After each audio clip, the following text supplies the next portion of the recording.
Bom, boa tarde a todo mundo que está aí aguardando, vocês que estão aí estudando. Muita gente já viajou, né?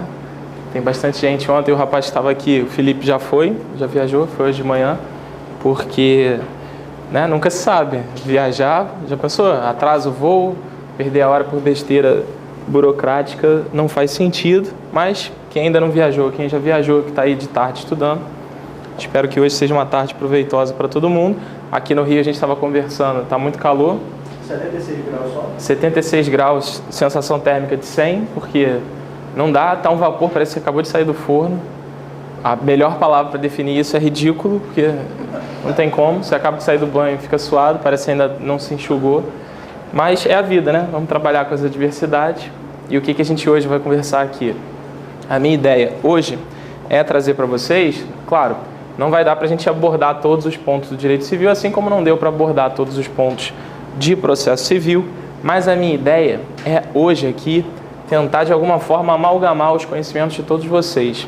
A gente conhece às vezes um dispositivo aqui, conhece outro artigo ali, mas conhecer o código inteiro totalmente é muito difícil, é muito complicado, são muitos dispositivos, 2.000 dispositivos, você lembrar um por um, salvo os que não caem na prova de vocês, é muito complicado. Então o que eu sempre costumo dizer, que ajuda muito na hora de você saber como trabalhar o direito civil ou o direito processual civil ou qualquer outro ramo do direito, é você ter um conhecimento sistemático do ordenamento. Muitas vezes você não conhece um artigo, mas como você tem aquela visão completa daquele ramo do direito, você consegue responder aquela questão mesmo sem conhecer o dispositivo. Então qual é o meu objetivo aqui hoje com vocês? É trabalhar uma questão que tem bastante incidência em provas CESP, inclusive em provas discursivas, aparece inclusive nas provas de múltipla escolha, e a gente precisa desdobrar a partir do tema da boa-fé, que é o que a gente vai conversar hoje aqui, algumas questões que estão em voga, atualizadas na jurisprudência, atualizadas na doutrina, que podem aparecer na sua prova e você precisa conhecer. Para quem viu as nossas aulas de processo civil, vocês devem ter reparado que a gente conversou muita coisa de civil também. Bem ou mal, a gente atualizou aqui o conceito de absolutamente incapaz, qual foi a modificação da doutrina em relação a isso, qual foi o novo texto legal introduzido pelo Estatuto da Pessoa com Deficiência, quem é hoje o absolutamente incapaz, qual a repercussão disso para os efeitos do dano moral. Tudo isso a gente estudou na nossa aula de processo civil, que além de ser uma aula sobre direito adjetivo, também foi uma aula sobre direito material. O que a gente vai fazer hoje aqui? Juntar tudo que a gente viu substancialmente a partir também de uma leitura própria do nosso Código Civil. Então, para que eu comece fazendo isso com vocês, qual é a ideia que eu preciso? Que de uma vez por todas, se vocês ainda não se consolidaram nesse entendimento, que vocês finalmente possam ter essa compreensão. É entender o porquê do ordenamento jurídico hoje ser efetivamente o que ele é. Deixa eu só ver o que deu aqui. Acho que não foi não, moto.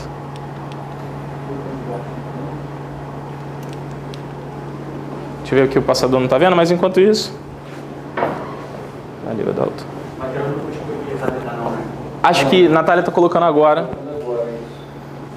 Já vai estar lá paralelamente. Mas quem quiser ir anotando, não tem muita coisa não, são só links, são só pontos para a gente fazer uma tempestade de ideias e discutir em relação a isso.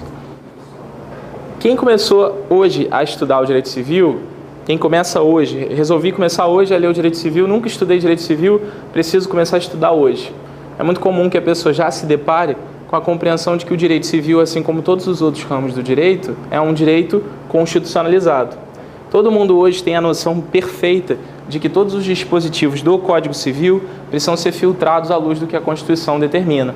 Só que quem estudou direito antes dessa noção que hoje segue vigendo, não tinha essa compreensão tão fácil. A ideia de que norma é composta por princípio e regra, por mais que seja uma ideia bastante discutida, valeu, Adalto, por mais que seja uma questão bastante discutida, ela é uma questão que demandou anos e anos de discussão, folhas e folhas de processo para discutir isso, e o que eu queria fazer hoje aqui com vocês é dar um panorama para explicar por que o ordenamento hoje é o que ele é, para que numa eventual questão, ou discursiva ou de múltipla escolha, vocês entendam por que as disposições do nosso código de hoje são aplicadas da forma como elas são. Só que como tudo tem um começo, como é que a nossa evolução do direito civil começou? Ela começou lá na nossa ideia do Código de 16, que muita gente aí de casa que está estudando não pegou, já pegou logo o posterior, mas o fato é que o Código anterior ele tinha uma inspiração no Código Civil napoleônico. O Código Civil francês ele tinha uma pretensão de completude que era típica do positivismo. Quando a gente estudou no início da faculdade, todo mundo viu isso, aquela diferença entre justnaturalismo, positivismo, pós-positivismo, tudo isso se traduzia no que a gente tinha de um Código Civil antigo que tinha como adjetivo a noção de ser um código oitocentista. O que é um código oitocentista?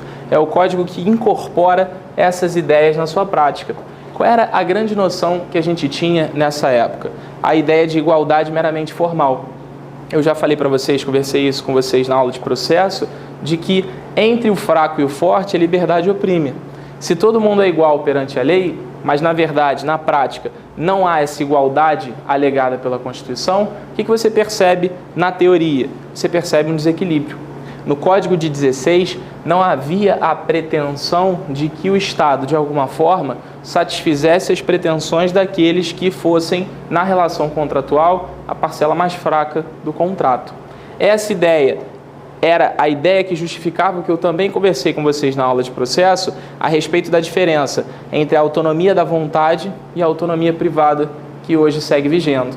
Naquela época do Código 16, a autonomia que a gente tinha era uma autonomia exclusivamente da vontade, porque se presumia justamente que todo mundo ali que estava contratando sabia o que estava fazendo. E não era bem assim, a gente sabe disso.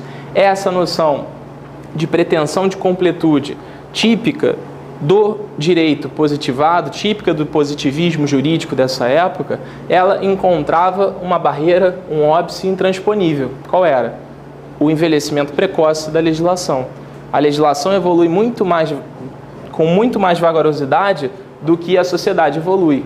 E se o direito acompanha a sociedade acompanha o direito, como é que você percebe na prática essa involução da legislação? Por exemplo, um Código de 16 que não podia nem imaginar que a gente teria WhatsApp, Facebook, internet, e-mail, nada disso era pensado nessa época, mas ainda assim o direito precisava responder essas questões.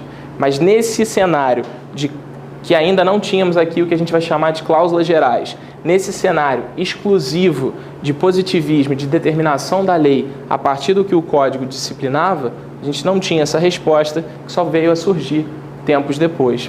Como é que isso foi evoluindo ao longo do nosso ordenamento? Se o positivismo seguia vigendo na época do Código de 16, essa noção começou a ser verificada, revisada, modificada a partir do momento em que você começou a perceber a ideia de descodificação. Era muito comum, nessa época de descodificação, você ter instrumentos, positivações, ainda peculiares do direito positivo, esparsas. Então, por exemplo, você tinha o Estatuto da Criança, você tinha o Código de Defesa do Consumidor, você tinha dispositivos que estariam fora daquele Código Civil, que a gente chamou também na aula de processo, como sendo a Constituição do Direito Privado. Isso acaba perdendo um pouco a sua importância a partir do momento em que você começa a pulverizar o ordenamento.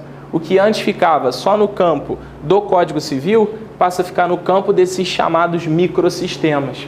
Por que eu botei ali microsistemas entre aspas? Porque muita gente da doutrina, por exemplo, posso destacar aqui o Gustavo Tepedino, eles criticam essa expressão de microsistemas por uma questão que vocês aprendem em direito constitucional. Como assim microsistemas? Microsistemas dá a ideia de que o Código Civil seria um sistema, o Código do Consumidor seria um outro sistema, o Estatuto da Criança e do Adolescente seria um outro sistema. Mas o que a gente precisa entender é que dentro do nosso ordenamento jurídico, o ordenamento jurídico é uno e indivisível. Então, por mais que nós tenhamos códigos diferenciados, ordenamentos pulverizados, legislações esparsas, o que a gente precisa saber? Que tudo isso compõe um mesmo ordenamento. A partir do momento que tudo isso compõe um mesmo ordenamento, qual é a noção que a gente precisa ter? A noção de que esses microsistemas têm que ser enxergados entre aspas. A gente vai ver lá na frente que essa ideia de descodificação, ela não é sinônimo, obviamente, de constitucionalização. Descodificação vai ser sinônimo de publicização. Publicização, por sua vez, fazendo aqui a analogia, também não é sinônimo de constitucionalização. É importante tomar cuidado com essas expressões numa prova discursiva, porque publicização é justamente isso. Você pegar uma matéria que já era de domínio público, dentro de um Código Civil, por exemplo, e publicizá-la para um outro código, que seria um Código do Consumidor, um Estatuto do Idoso, ou quaisquer desses outros exemplos que eu falei para vocês.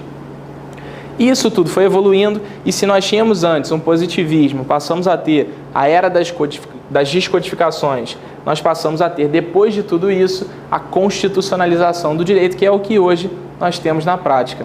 Qual é a ideia que a gente tem à luz dessa noção de constitucionalização do direito? Todo e qualquer ramo do direito tem que ser lido à luz do que determina a Constituição da República. Qual vai ser a importância disso, por exemplo, para vocês resolverem uma questão em que vocês não se lembram de um determinado artigo? Na dúvida, quem que você vai ter que interpretar? Você vai ter que interpretar à luz do que determina a Constituição. A gente hoje vai aprender aqui, vai aprofundar esse conceito à luz da boa-fé. A boa-fé também vai servir como um vetor interpretativo. Se você tem dúvida de como aplicar o direito, o que você vai fazer? Você vai pensar sempre na boa-fé como norte de qualquer relação contratual. Se aparecer na prova algum sinônimo de constitucionalização, todas essas que estão aparecendo aí na tela significam um mesmo fenômeno. A partir do momento em que você reconhece que a Constituição passou a ser o documento mais importante do nosso ordenamento, e por incrível que pareça, para quem estuda direito há pouco tempo, já sabe disso de cor e salteado. Mas nem sempre foi assim. Se hoje a gente reconhece que a Constituição é o documento mais importante do ordenamento, antigamente a Constituição era chamada, é muito comum você ver isso em livro, de carta política. Por que se chamava a Constituição de carta política? Porque a Constituição era um mero aconselhamento. Você não tinha que cumprir nada do que estava ali. Tudo que estava na Constituição, tudo que dispusesse a Constituição da República, era, na verdade, uma mera sugestão. Havia a falta, na verdade, do quê? Da força normativa dessa Constituição, que hoje nós temos indiscutivelmente. A partir do momento em que a Constituição adquiriu essa força normativa e ascendeu à posição de documento mais importante do nosso ordenamento jurídico, o que a gente pôde perceber na nossa Constituição da República e que impactou sobremaneira no direito civil? Quando se incluiu lá na Constituição a cláusula da dignidade da pessoa humana, por mais que hoje ela já esteja banalizada, tudo é dignidade da pessoa humana, você ficou na fila do banco, cabe direito de indenização, jurisprudência consolidada dos tribunais superiores, qual é o fundamento? Dignidade da pessoa humana. Alguém xinga você, você fica triste, dignidade da pessoa humana. Está muito calor no Rio de Janeiro, dignidade da pessoa humana. Não pode ser assim. Um princípio tão importante que surgiu como fundamento, como fenômeno de necessidade de conquistas civilizatórias da própria sociedade, não pode ser banalizado da forma como ela é hoje. Mas o fato é que, quando a Constituição ascende essa posição de pioneira no nosso ordenamento, a gente passa a perceber um redirecionamento do eixo filosófico da Constituição, que passou a sentir o quê? A necessidade de uma antropocentrização jurídica. O que é isso? O que é antropocentrizar o direito? É reconhecer que quem está no centro do nosso ordenamento? O homem. Reconhecer que o homem está no centro do nosso ordenamento é fundamental para entender a nova lógica do direito civil, porque o direito civil ele é eminentemente o quê? Patrimonialista ou existencialista? Eminentemente patrimonialista. E a partir do momento que um ramo do direito eminentemente individualista, patrimonialista, patriarcal, passa a ser lido à luz de uma Constituição que rompe com todos esses paradigmas, os paradigmas jurídicos do direito civil também precisam ser modificados. Então, por mais que hoje essa noção para muitos seja uma noção de fácil compreensão, nem sempre foi assim. E é importante a gente ter esse norte. É possível que apareça na prova, que mais uma daquelas questões disserte sobre 50 linhas, fale sobre a suma divisio. O que é a suma divisio? É um negócio que todo mundo fala todo dia, mas talvez com essa expressão vocês não conheçam. O que é a suma divisio? Viu? Tem um mosquitinho. Fala.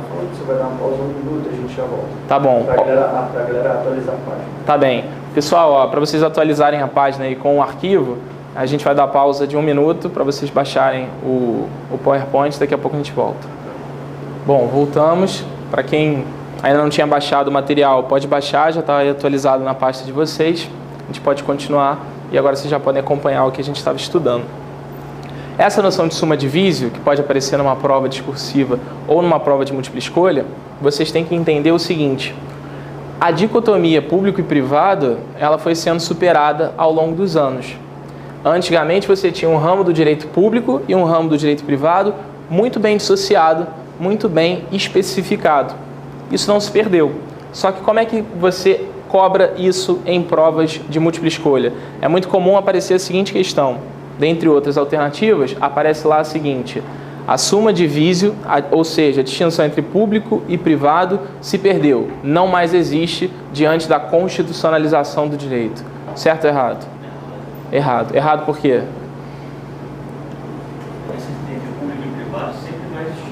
Por mais que ela... Perfeito, ó, Leonardo responderia aqui corretamente dizendo o seguinte: por mais que a diferença entre público e privado tenha sido mitigada, tenha sido diminuída, isso nunca vai significar uma extinção entre essa dicotomia.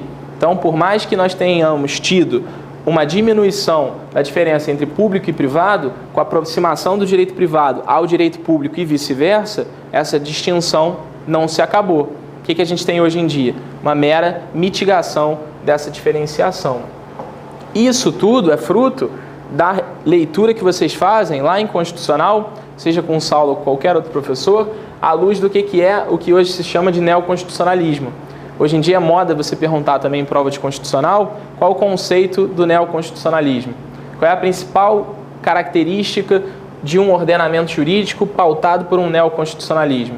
A principal delas todo mundo sabe, só não sabe traduzir em uma alternativa. A principal função do neoconstitucionalismo é a expansão da jurisdição constitucional, que é o que a gente mais vê hoje na prática. Quanto mais processos se dirigem ao Supremo Tribunal Federal, mais o Supremo Tribunal Federal se acha competente de dizer o que é certo ou errado dentro de questões que muitas vezes são eminentemente jurídicas e outras que são muito mais políticas do que jurídicas. Vocês aprendem isso em constitucional no sentido de que o Poder Judiciário, em tese, tem como função típica julgar. As funções políticas não podem ser invadidas pelo Poder Judiciário. E a gente hoje, na prática, percebe que isso muitas vezes acontece. Certo ou errado? Será que haveria uma violação à separação dos poderes, à especialização de funções? Quem vai dizer isso é aquele que talvez cometa essas maiores violações à separação de poderes. Mas, enfim, o que a gente precisa saber? Que o neoconstitucionalismo, por mais que tenha esse ponto positivo de interferência no direito civil, ele tem um ponto negativo. Qual é o grande ponto negativo, que também aparece em direito constitucional, de você começar a expandir muito a aplicação dos princípios? Quando todos os problemas jurídicos passam a ter como resposta um princípio, qual é o problema que você tem na prática? Você tem na prática o desprestígio das regras. Você muitas vezes celebra um contrato com alguém, esse alguém que celebrou com você celebra um contrato sendo capaz, o objeto é lícito, possível e determinável, a forma não foi defesa em lei ou, por outro lado, foi prescrita e cumprida pelas partes, e ainda assim, tudo aquilo que você contratou não vale de nada. Por que não vale de nada? Porque você desprestigia muitas vezes regras em prol de princípios. Será que era para ser assim? Ou será que princípio é tão norma quanto a regra? O fato é que isso serve para que a gente pense uma noção, só fazendo um link interdisciplinar, entre a mitologia e o direito. Não sei quem... Vocês gostam de mitologia? Mais ou menos, né? Não e mais ou menos, né? Não sei se vocês aí de casa gostam, mas tinha um personagem famoso, no caso uma personagem famosa, que era a Andrômeda. Conhece, Adão? Né? O que a Andrômeda fazia? A Andrômeda era uma princesa lá da Etiópia, que na história da mitologia tinha o pai que era o comandante daquela região. Chegou uma divindade para ele e falou o seguinte: olha só, ou você faz um sacrifício com a sua filha, ou eu vou inundar a sua ilha. Ele ficou na dúvida, né? O que eu faço? Salvo a minha filha ou inundo aquela ilha? E mato todo mundo que mora ali e eu sou o governante responsável por aquelas pessoas. Ele ficou na dúvida, mas ele optou por sacrificar a filha dele. Amarrou a filha na corrente, botou ela lá, a maré subiu, ela morreu, a ilha se salvou. A síndrome de Cefeu pode explicar esse processo que a gente tem hoje no direito de muitas vezes desprestigiar pactuações contratuais em prol de regras e princípios constitucionais. É bom que haja essa interseção entre Constituição e direito civil, mas a partir do momento em que a invasão constitucional a um direito privado passa a ser prejudicial, é importante que a gente perceba que essa invasão não deva acontecer. Então, é importante saber essas distinções para a gente poder começar a raciocinar o direito privado e tudo aquilo que eu vou querer conversar hoje aqui com vocês à luz de todas essas noções gerais que muitas vezes faltam aos cursos regulares. Não dá tempo da gente trabalhar tudo, a gente precisa tratar os artigos, precisa tratar a jurisprudência e muitas vezes fica faltando amalgamar esse conhecimento juntando essa noção prévia que nem todo mundo tem. E é isso que eu vou tentar fazer hoje aqui com vocês. O Código Civil perde essa centralidade e é importante a gente citar, por mais que hoje em dia poucas pessoas citem ainda Caio Mário, Clóvis do Couto Silva, todos esses doutrinadores clássicos do direito civil, é curioso vocês perceberem que no edital do TRT 8ª Região aparece um item como sendo a obrigação como processo. A obrigação como processo é uma classificação que a gente vai estudar aqui hoje, que é trazida pela doutrina clássica. Embora a doutrina atual, contemporânea, discuta isso, é uma questão que foi discutida há muitos anos e que tem uma importância fundamental para o direito civil e muitas vezes é esquecida em prol dos artigos. Qual é o nosso propósito hoje aqui? Tratar tudo que não seja óbvio, tudo que não esteja escrito na legislação e vocês pudessem ter lido sozinhos. A ideia aqui é extrair do texto da lei coisas que não estão sendo ditas claramente. O que mais que a gente precisa ver? A crítica a essa constitucionalização abrangente a gente já tratou. É muito ruim você começar a ter uma mosca aqui gigante, gente, por isso que eu estou olhando para cima, né? E ela faz aquele barulho que assusta. Assusta não, mas dá aquele nervosinho, né? O ar tá gelado? Ah, tá. Pois é, eu já ia perguntar. Você queria... Você ia perguntar se você estava bem, né? Mas beleza. Essa constitucionalização abrangente gera críticas, que é a crítica justamente de você desprestigiar um direito civil que não está ali à toa. A gente não tem um Código Civil à toa. Ele foi pensado para ser cumprido. A gente vai discutir lá na frente a diferença entre os princípios emergentes e os princípios clássicos do direito civil e, mais uma vez, a gente vai concluir como a questão da summa divisio. Por mais que ela seja mitigada, ela não acabou. Por mais que os princípios clássicos tenham perdido um pouco da sua força, eles não acabaram, eles se mantiveram no nosso ordenamento e é isso que a gente vai ver hoje aqui. Tem uma expressão curiosa em relação a esse excesso de princípios, essa expansão desmesurada dos princípios, que é você chamar a aplicação da razoabilidade da proporcionalidade como uma forma de carnavalização dos princípios. Por que isso? Você começa a aplicar princípio como fundamento de tudo e as regras são desprestigiadas como se elas não merecessem respeito. Não era para ser assim. Tá, a mosca está que está, né? Tá, vai conseguir? Pois é, né? Essa aplicação excessiva dos princípios acaba criando impactos negativos no nosso direito civil. Por outro lado, qual é o lado bom que a gente precisa entender como uma noção geral mesmo de todos os ramos do direito para a gente juntar o conhecimento? Se por um lado é ruim usar princípio para tudo, por outro lado, se tudo que a gente tem dentro da Constituição não é cumprido, e os princípios talvez sejam uma das poucas saídas que os operadores do direito têm para fazer com que esses princípios constitucionais sejam cumpridos, por que a gente não dá uma salvaguarda para eles e vendo o que dá? Não dá para você achar que princípio constitucional não merece respeito quando você olha para a Constituição, vê lá que saúde, direito de todos e dever do Estado, mas você vê um monte de gente na fila do hospital, pessoas ali aguardando tratamento e não tem tratamento. Como é que você vai cumprir uma Constituição que não é cumprida na prática? Por pior que seja aplicar princípios excessivamente, pode ser que essa aplicação seja, em alguma medida, um ponto positivo do direito. Esse redirecionamento do eixo filosófico da Constituição que eu falei para vocês é uma circunstância que a gente percebe na prática, não com esse nome, mas a gente percebe claramente, e muito do que a gente estuda, tanto em direito civil quanto em direito processual civil, representou justamente essa modificação de eixo filosófico. Quantos dispositivos a gente não viu lá no CPC que diziam uma coisa e a jurisprudência dizia outra totalmente diferente? Por que isso acontece? Porque antigamente, quando a gente tinha a época só do positivismo, o juiz ele era obrigado a ser a boca da lei.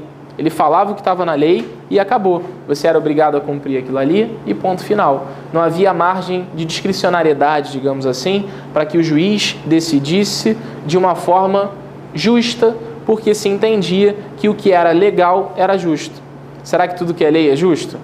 A gente vê na prática, na vida, sempre viu, na verdade, que nem sempre é assim. Não é porque é lei que é justo e, por essa razão, o papel do judiciário e o papel do magistrado se modificou. Se antes ele só se limitava a dizer o direito, o que ele faz hoje em dia? Ele diz, na verdade, muito mais do que a lei. Ele diz o que a lei fala além daquilo ali. Ele fala o direito e não fala mais a lei. Ele passa a ser a boca do direito e não mais a boca da lei. E nesse cenário todo, introdutório que eu queria falar para vocês, é que se construiu o novo Código Civil. Já pautado nessa noção de constitucionalização do direito, já filtrado pela Constituição, já reconhecendo a necessidade de que aquela igualdade formal de antigamente fosse substituída pela noção de igualdade material. Tanto é assim que a gente vai ver ao longo do nosso Código Civil função social do contrato, a gente vai ver a obrigatoriedade de boa-fé, uma mitigação do princípio da relatividade, coisas que antes dessa noção de constitucionalização do direito, aqui a mosquinha, e ela está deslizando, legal. Antes da constitucionalização do direito, o que acontecia? Era impensável você raciocinar tudo isso. Mas o que se criou nessa nova lógica do novo Código Civil? Se antes o principal problema do positivismo era o envelhecimento precoce da legislação, o novo Código Civil já se vacinou, já se blindou desse problema. O que ele previu no seu bojo? A criação de cláusulas gerais. O que as cláusulas gerais vão servir? Para que as cláusulas gerais vão servir? Vão servir, na verdade, para significar uma constante atualização da legislação. Quando o juiz se depara com uma lacuna, quando ele vê uma controvérsia, ele vai olhar para aquela lacuna e vai pensar: peraí, a legislação não me deu uma resposta, mas de alguma forma eu vou tentar encontrar uma solução justa, porque esse é o meu novo papel nesse novo ordenamento jurídico. Se antes, eu já vi caindo-se em prova de múltipla escolha, se antes a vocação do Código Civil era aquela ideia de pretensão de completude, de achar que todas as respostas estavam ali trazidas, o que o novo Código Civil pensou? Essa vocação expansionista. Ele não se limita a verificar o que a lei diz, ele se expande e enxerga além disso. E juntando tudo isso que a gente viu, aquela noção de antropocentrização do direito, se o homem passa a ser o mais importante, e homem aqui não é só homem, é homem e mulher, né, para ninguém ficar com raiva depois, se o homem passa a ser o mais importante, todo o nosso direito civil, que era patrimonialista, individualista e patriarcal, se modifica e passa a ser um direito civil repersonalizado, socializado, repersonificado e quaisquer dessas outras expressões que possam aparecer numa prova que cobre o tema do direito civil constitucional. Essa introdução era necessária para a gente entender alguns dos aspectos do Código que eu quero discutir hoje com vocês, algumas inovações que foram trazidas pela jurisprudência, que podem aparecer na prova do TRT 8ª Região, mas que podem aparecer em qualquer outra prova que vocês façam e que por isso é importante ter essa noção geral desse instituto. Como eu falei para vocês, eu repito aqui, publicização não é sinônimo de constitucionalização, publicização é sinônimo de quê? De descodificação. Constitucionalização vai ser sinônimo, na verdade, de dois grandes fenômenos. Primeiro, o fenômeno de você olhar para a Constituição para filtrar todos os seus ordenamentos e, em segundo plano, uma outra constitucionalização é possível. É você trazer matérias que antes eram levadas ao judiciário como questões infraconstitucionais, você passa a reconhecer a importância dessas matérias e fundamentaliza essas pretensões. Como é que você faz isso? Você fundamentaliza levando para a Constituição. Então a constitucionalização, ela tem essa dupla faceta. Faceta de filtrar os outros ordenamentos à luz dela e, por outro lado, a faceta também de trazer assuntos que antes eram lidos pela legislação infraconstitucional à luz do que a Constituição determina. Com isso tudo, não resta mais dúvida que todos os nossos dispositivos do Código Civil são pautados à luz do que a dignidade da pessoa humana, como fundamento da República, determina.